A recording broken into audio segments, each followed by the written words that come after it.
Selanjutnya yaitu adalah hikmah halal bihalal. Acara ini yang akan disampaikan oleh Ustadz Pardiono. Monggo, waktu dan tempat dipersilahkan.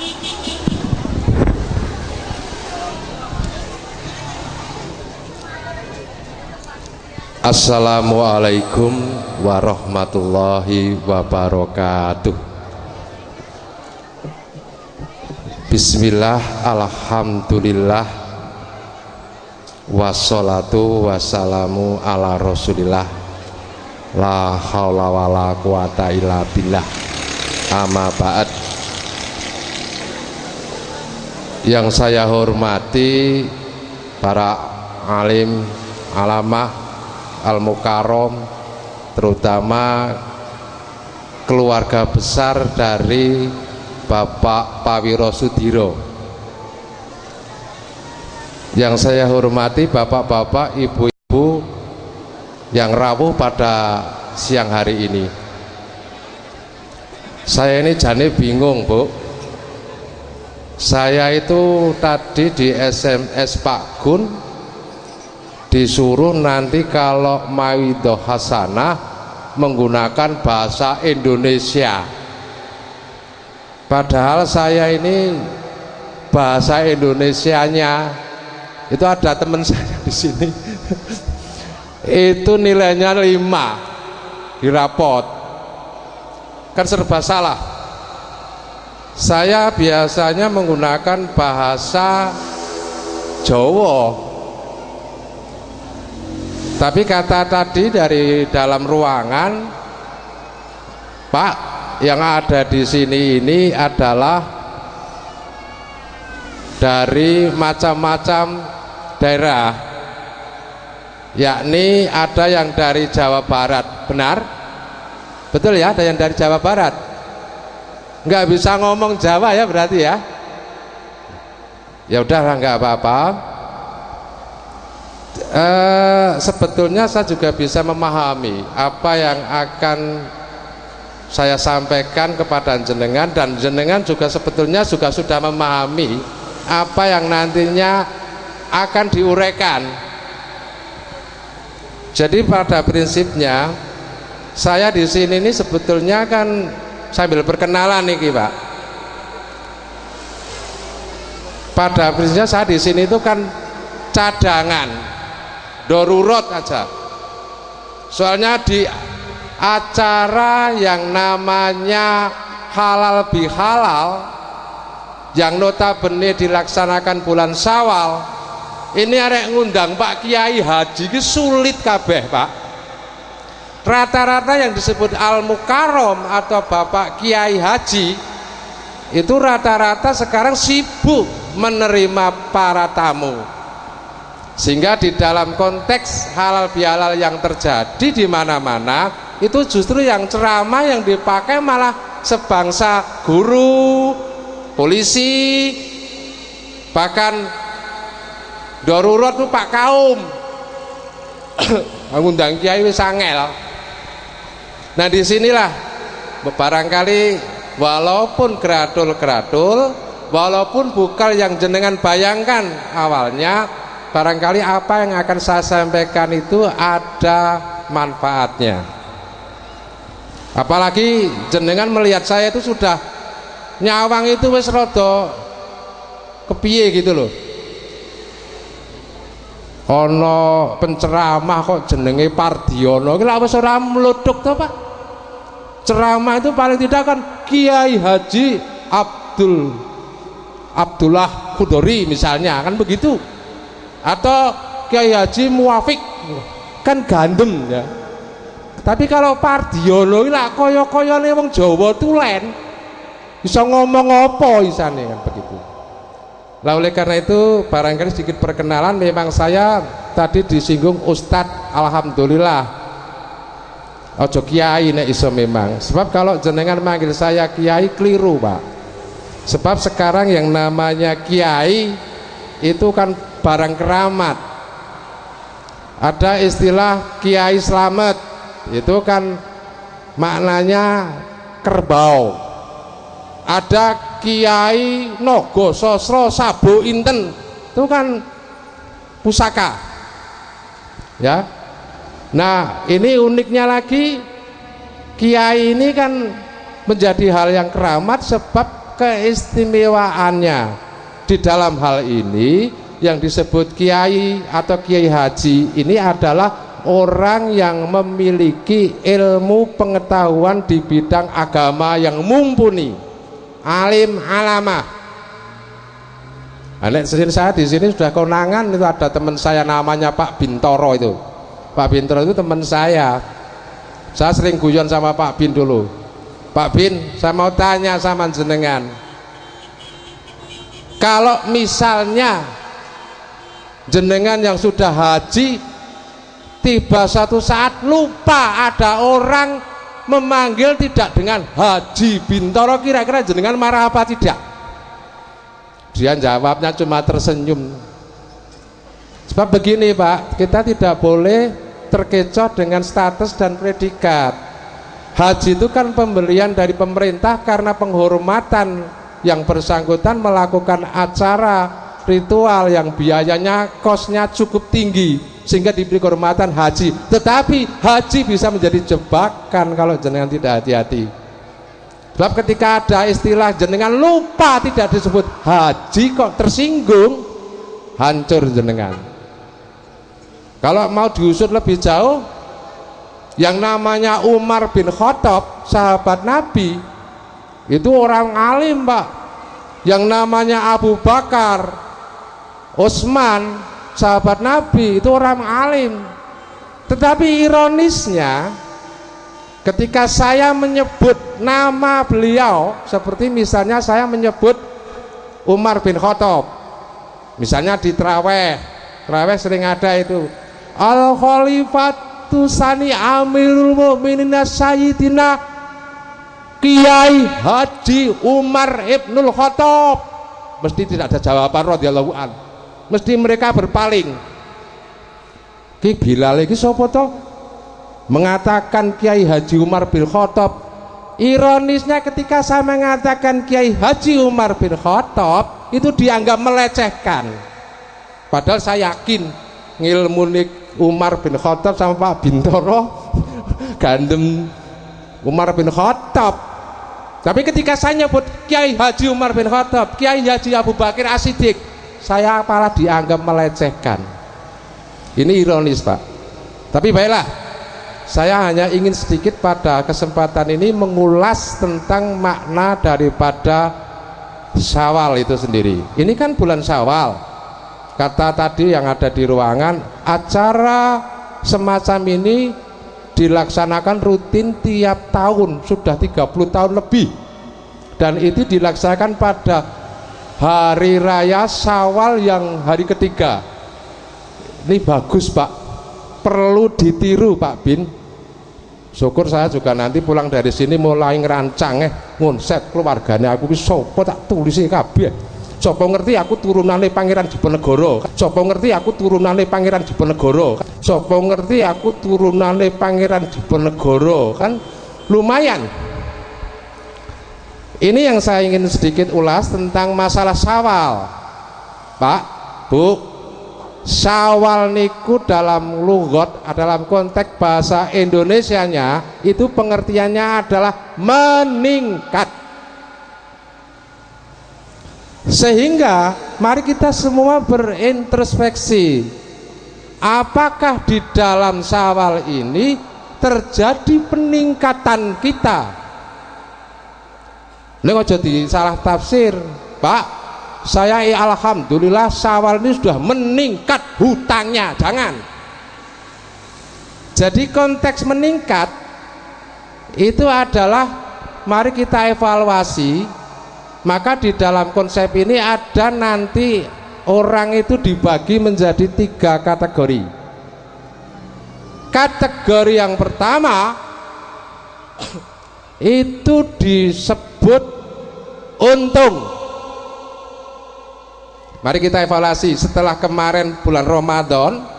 Bulan Ramadan itu kan gojlogan, bulan Ramadan itu kan latihan.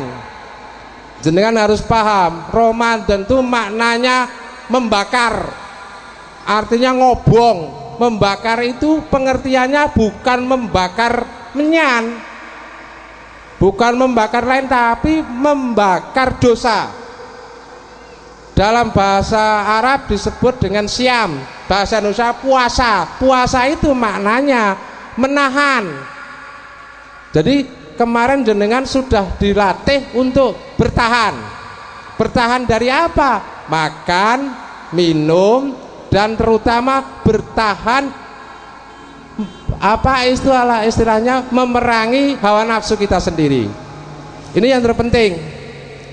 Kalau jenengan tahu yang namanya bertahan atau bertahan, menahan, itu bukan perkara gampang, tapi perkara yang sangat berat. Bertahan itu berat, Pak. Bro, nek jenengan tentara itu juga latihan, arek perang, arek naik pangkat. Tentara mau jadi dari kopral mau jadi kapten, kak jenderal, itu prosesnya selalu latihan, selalu prihatin. Ora nono tentara cukup-cukup jadi jenderal urung tahu pernah latihan. Itu ketika kita bicara tentara, Pak. Nah, kadarnya seberapa kita mampu menahan itu tergantung panjenengan semuanya. Bapak-bapak tahu yang namanya tanah ya. Tanah tempat yang jenengan itu dikasih kursi terus dibuat duduk itu kan tanah. Tanah itu nek coro Jawa ini lemah. Tanah ini jenengan presani lihat nasibnya, tanah itu tidak ada lain kecuali diinjak-injak. Nanti papan diinjak-injak, kadang dikencingi, duyui, kadang diberai. Tidak terhormat, Pak, yang namanya tanah itu. Tapi begitu tanah itu kemudian sanggup berkorban, sanggup menahan, sanggup melakukan latihan, ujungnya luar biasa. Ini tanah, Pak. Tanah itu pernah ngomong, berpikir, biar bisa nih saya itu ojo mung ide-ide terus sama orang. Saya pengen meningkat derajatnya, saya kepengen meningkat statusnya. Maka saat itu tanah merelakan dipacul. Dipacul itu nek coronoan loro lho, Pak. Sakit loh. Setelah dipacul tanah tetap ikhlas. Apalagi saya belum marem nek hanya dipacul. Kemudian dikasih air, dijeledrok nek coro Jawane. Itu diinjak-injak, diperes, terus dipres di mesin. Dipres di mesin itu, setelah itu dibentuk menjadi genting atau batu bata, dicitak, terus di PP. Sakit loh, Pak, di PP itu. Tanah itu nek iso sambat lorone ra memper di PP. Kuwi durung marem, durung rampung itu prosesnya. Masih harus dibakar. Ketika tanah dibakar tetap ikhlas menyanggupkan diri dibakar, berubahlah statusnya. Yang tadinya diinjak-injak berubah menjadi batu bata. Kan lumayan meningkat. Kayak rumah yang lebih tinggi lagi jadi genting. Sifatnya ngayomi, sifatnya ngeyopi, sifatnya ngedemi. Akhirnya menjadi derajatnya tinggi, menjadi genting. Jenengan tahu genting, Pak? Genting itu jasanya kan luar biasa dengan kita.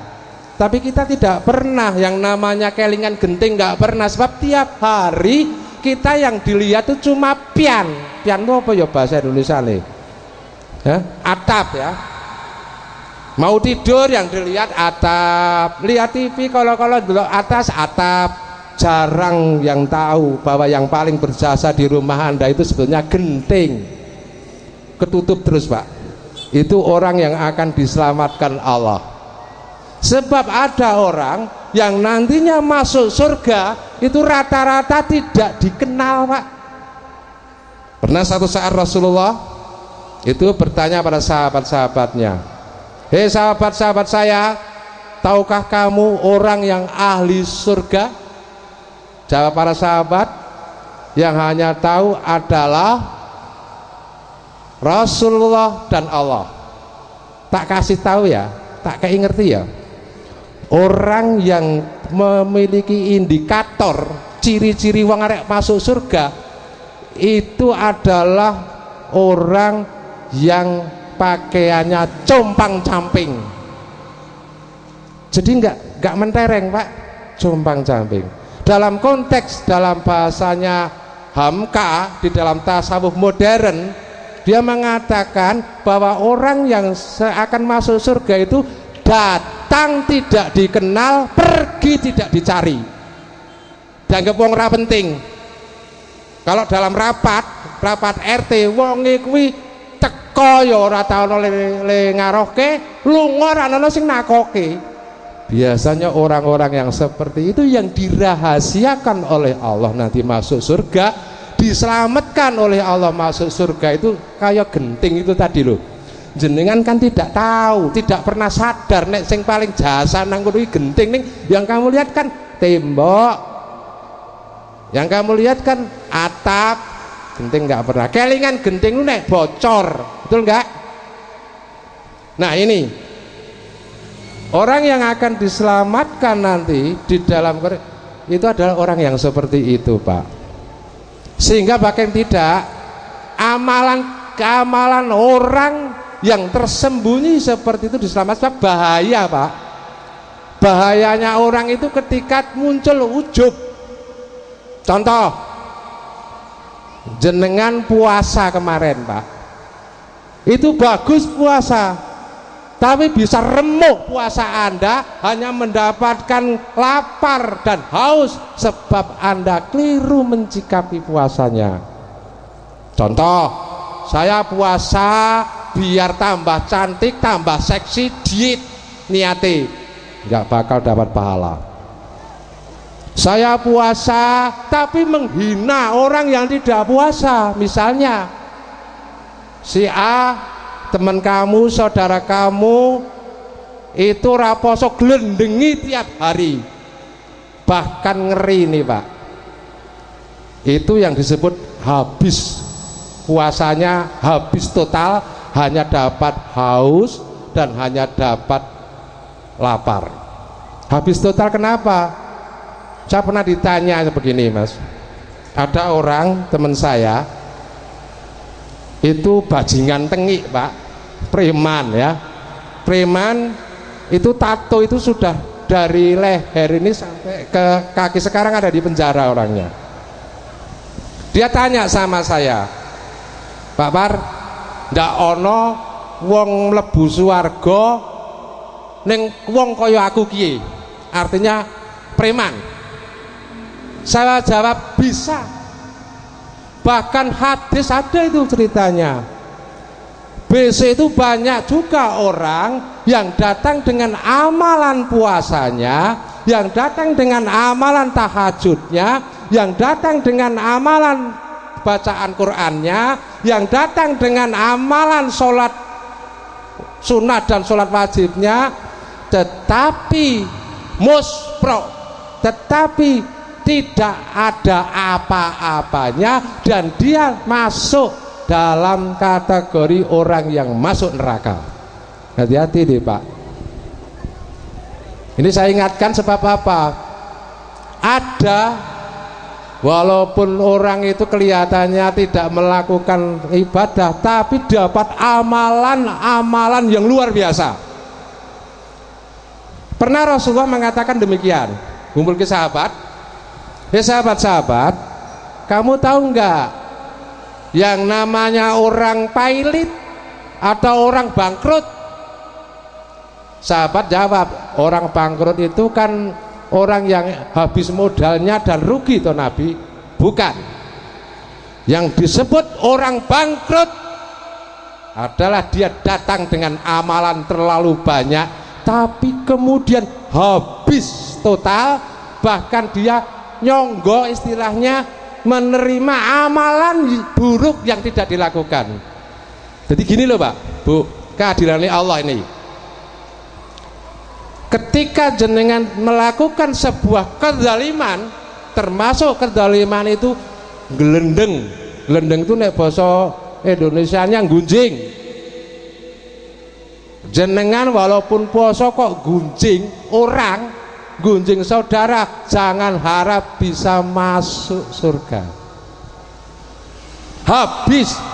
Sebab kan begini, ada kisah orang besok dipanggil di surga atau di surga itu merasa tidak percaya. Istilahnya coro Jawane dipanggil malaikat Ridwan malah tingak-tingu. Ini mesti salah ke malaikat Ridwan manggil saya. Saya itu merasa tidak pernah beribadah kok dipanggil masuk surga. Ternyata setelah dikaji dan ditanyakan kepada malaikat Ridwan, malaikat mengatakan benar, kamu masuk surga. Loh, saya kan tidak pernah lakukan amalan-amalan yang soleh. Tak omongi, dijelaskan, kamu penjahat, nang desamu dikenal sebagai orang paling jelek, dan kamu tiap hari digelendeng, digunjing semua orang yang ada di kampung sebagai orang preman, sebagai orang pendosa. Mongko sing glendengi termasuk Pak Kiai, mongko sing glendengi termasuk Pak Kaum. Dadi pembicaraan sedep tiap saat. Mongko nang acara dia diomongi kabeh, aja niru si akeh penjahat, tukang zina dan sebagainya. Sampeyan tiap hari digunjing. Tapi di satu sisi sampeyan malah ngakoni, nek aku wong paling jelek sendiri seluruh kampung. Saya orang terjelek di kampung ini. Anda ngakoni salah, ora tahu gunjing sapa-sapa sebab sampean rumangsa paling elek. Kabeh dianggap apik kabeh. Sampean husnudon. Sampean senajan bajingan tengi, ning sampean husnudon. Selalu mengatakan Pak Kiai kayak apik, Pak Kiai apik timbang aku. Kamu harus tahu, tak kayak ngerti. Orang yang gunjing kalian atau orang yang gunjing kamu itu pahala mereka, pahala wong sak kampung, pahala Pak Kaum sing sholat tahajud temploke nang sampeyan. Nek arek ngerti, sampeyan ra tau nglakoni tahajud tapi imam masjid nglendengi sampeyan, gunjing sampeyan, ganjaran imam masjid tahajud temploke nang sampean. Sampean ra tau nglakoni salat jamaah, tetapi sing glendeng sampean itu glendengi sampean, amalane nggon sing jamaah itu dikasihkan sampean. Itu keadilan Allah. Ini Pak, hati-hati Bu. Sampean yang puasa, sampean tidak pernah melakukan puasa, tapi orang yang berpuasa sering gunjing sampean, glendengi sampean, niku ganjarane orang yang puasa tadi ditransfer ke sampean, le preman. Oh gitu toh ya. Di satu sisi ora cukup, lek glendeng kebablasan terus, sampean malah lebokke koran beritane, wartawane barang melu dosa, sehingga sampean sing sok zina, sampean sing lakoni temploke nang imam masjid. Barang ngerkoso Pak. Mongko imam masjid ora tau zina itu dosane preman, lebokke nang imam masjid. Sampean ra tau, sampean sing sok nyolong, rampok, bahkan membunuh, diglendeng karo Pak polisi entek-entekan, lebokke koran habis-habisan ning sampean tetep ikhlas. Ganjarane wong sing glendeng sampean itu, sing menekke sampean pembunuh, pezina dan pencuri, maling, temploke nanggon yang glendeng. Ini keadilan Allah tidak bisa dibantah. Hadis niki. Sehingga mari kita di dalam konteks ini hati-hati niki lho Pak. Tutup. Maka di dalam hadis dikatakan diam itu hikmah. Nek cara Mbak Megawati, diam ki emas. Dan sedikit orang yang bisa melakukan. Sidik loh. Nah ini kembali kepada tadi pengertian setelah puasa itu bulan Syawal harusnya meningkat. Itu ada 3 kategori. Yang pertama orang untung. Apa yang disebut untung? Oleh Rasulullah dikatakan yang disebut untung itu adalah amaliyah atau perilaku atau tindakan yang sekarang jenengan lakukan itu jauh lebih baik daripada yang kemarin. Jadi hari ini lebih baik dari yang kemarin, itu namanya untung. Sing wingi sampean ra tau salat, saiki kok gelem salat, untung namanya. Belas pirang-pirang tahun ndak pernah salat, kok kemarin salat Id gelem salat, untung itu wis pira-pira gelem salat Id. Untung meningkat. Belas ra tau salat, kala-kala salat nang salat Id tok, ndak apa-apa, itu untung itu San, timbang ora belas. Ya.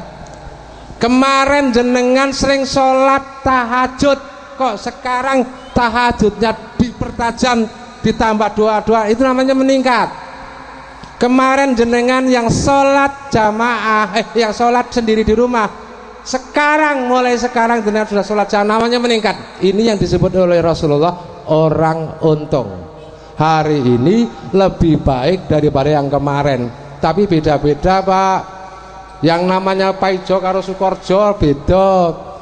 Paijo winginane sing bulan-bulan wingi ora gelem maca Quran, saiki gelem maca Quran. Bagi Parjo wis meningkat, tapi bagi Sukarjo belum tentu. Karjo wingi wis maca Quran oke kok, cuma saya yang perlu diperbaiki adalah sholat jamaah. Yuk dia memperbaiki, itu juga meningkat.